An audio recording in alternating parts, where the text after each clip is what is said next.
So, depending on where you are in the world, spring is either on its way or it's already here, as in the case of the UK. And that means, we can just give our roses some last prep to make sure they're in optimum health for the flowering period so that we get those beautiful, big, blousy, scented roses that we all love. So, the first thing you need to do is you need to prune your rose, getting it ready for spring growth. So, what you don't want is an old straggly looking rose. Well, I mean, it depends if it's a climber or rambler or something like that. That's probably going to be okay. But for your shrub roses, you really want to prune them and shape them. But even for your climbers and ramblers, what you do want to do is remove any dead or diseased wood and remove all the old buds. We just don't want any of that old stuff passing on pathogens or diseases to our new growth, our new leaves and our new buds. So get rid of all that. The second thing we want to do is we want to cut back the weak stems. Have you ever noticed you get those little weak, weaselly stems? And sometimes you might even get a flower on them, but it'll be a pathetic flower. That's draining energy from your big main flowers. So just cut them out. We want all the energy to go into our good, healthy stems and our good, healthy buds. So trim out all those weak, thin stems. The third thing you want to do is you want to shape your rose into kind of a bowl shape. And there's two reasons for that. One is so basically you want to take out stems to create an open bowl shape, and you want to cut back to buds that are outward facing rather than inward facing. And the two reasons for that are, one is if you have a cluster of inward facing branches on your shrub, on your rose, where they cross, it can also create disease, where they kind of wound each other. If they get into a big mesh, then they will start to wound each other. And the reason you have an open shape like that is to just make sure you have optimal airflow through the stems, because airflow really helps prevent those diseases, rust, black spot, those things that roses can be really prone to. Just helps you minimize those potential problems down the line. The second thing you need to do is you need to start thinking about feeding your roses. If your rose is already putting on growth, then you absolutely need to feed them now. If you're still in the depths of winter, you're probably not quite there yet. But certainly something you need to be thinking about now. The plants are waking up from dormancy, so they're starting to need some good nutrients to make sure they've got everything they need for those beautiful flowers that we're going to get in early summer. You can use lots of over-the-counter rose fertilizers if you like, but you can also make your own, or you can get sort of well-rotted manure of any kind, horse manure, chicken manure, etc., from friends. If you happen to live in the countryside and you have people who know, I mean, we've got places all around here. Alternatively, of course, you can pile up your own compost, or you can go and buy a specialist rose compost that you can layer quite thickly over the base of your roses. And then number 3, you want to check for pests and diseases.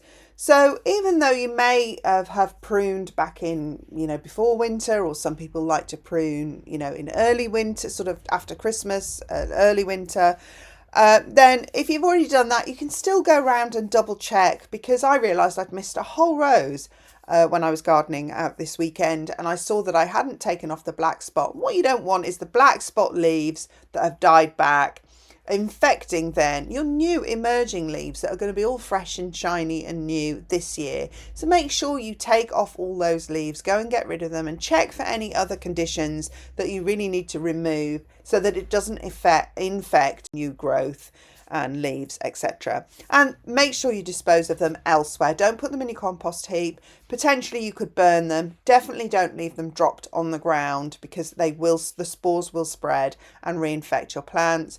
And then the other thing you need to do is take them to the tip. That's where I would do. I just take them completely out of the garden. I have a whole garden waste sort of section where I just want that stuff out of the garden, usually brambles and things like that. I will just take to the local council tip. So that's what you're doing, is just checking for any potential remaining disease that you haven't cleaned up or removed from the previous year's growth.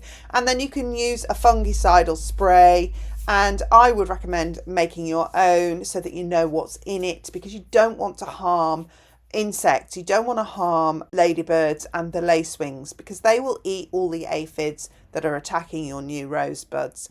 Now, on that note, if you do have aphids on your rosebuds, the most effective and organic way of dealing with those is to just use your thumb and forefinger and honestly just swipe them off. It's a bit gross. Takes a little bit of getting used to, but I've been doing it for a long while now, and it really is the most effective way. And that way you're not poisoning the ladybugs, the ladybirds, the lacewings, etc. All those things that will feed on your aphids and keep your roses well balanced and healthy. I will link my recipe to the My Organic Black Spot Spray below, rather than include all that again in this video here. But it's very effective, I can tell you, so give it a go. The fourth thing you need to do is mulch, and if you're feeding, sometimes that might cover the two birds with one stone. But the reason we mulch is because, one, we want to retain water. So actually roses like a lot of water. So the more we can retain the water in the soil, the better. And of course, a thick layer of mulch will help that. But the other thing a thick layer of mulch does is, well, obviously it can feed also, depending on what mulch you've used.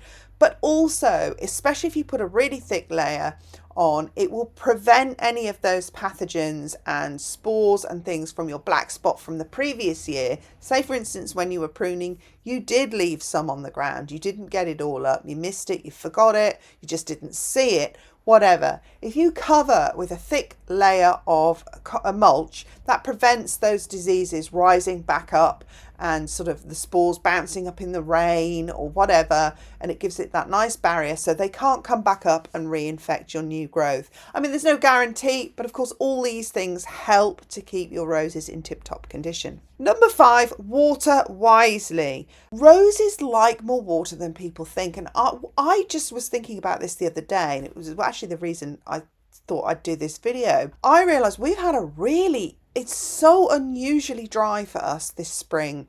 I mean, Britain, obviously, you know us as the rainy sort of place. And this spring, and that's why we can grow sweet peas and roses really well here, because both those things like a cool, wet spring. And what I noticed was, yeah, we've had a very cool, unusually cool spring, but we haven't had any rain. And so while I was watering my sweet peas thinking, well, these are never going to grow if we don't get some rain. So I've been out there watering them every day, and it's suddenly dawned on me, oh my goodness, my roses haven't had any rain then either. So roses really like a lot of water. And you'll notice if you have a very rainy spring, you will get big, blousy roses in the summer. So do water, especially those of you in drier climates. And now this year, I count myself as one of those. You're going to need to water at least once a week, and definitely quite a lot, a really good soaking. And, if you are going to do that, do it before you mulch as well, so they get a really good soak to their roots before you trap that water in with a good mulch. So, really remember that. Roses, they can survive a lot, roses, but they will survive, but they just won't look as good this summer if you don't get them watered. And then, number 6 is just, preparing them for the warmer weather. This doesn't really affect me, but if your roses are growing now, but you still have those kind of extremes in the evening where you might get a hard frost, then you might want to protect those softer emerging buds, with a bit of a frost cloth or burlap, tie them around. This is just not necessary in the UK because now that we're in March, even if we get a frost, it won't really affect the rose at all. But that's it then. So there are the 6 steps, depending on where you are in the world. All those things work, so it doesn't really matter whether you're in the US, Australia, when your seasons are flipped over anyway. Those are the things the roses need and that they will like, and that will help them to thrive, and that will make them produce these really big, beautiful, flowery, blousy roses this summer. All right, so I hope that helped. And if it did, don't forget to subscribe, like, share with anybody else who might find this video helpful. And I'll see you in my next video. Thanks for watching. Bye.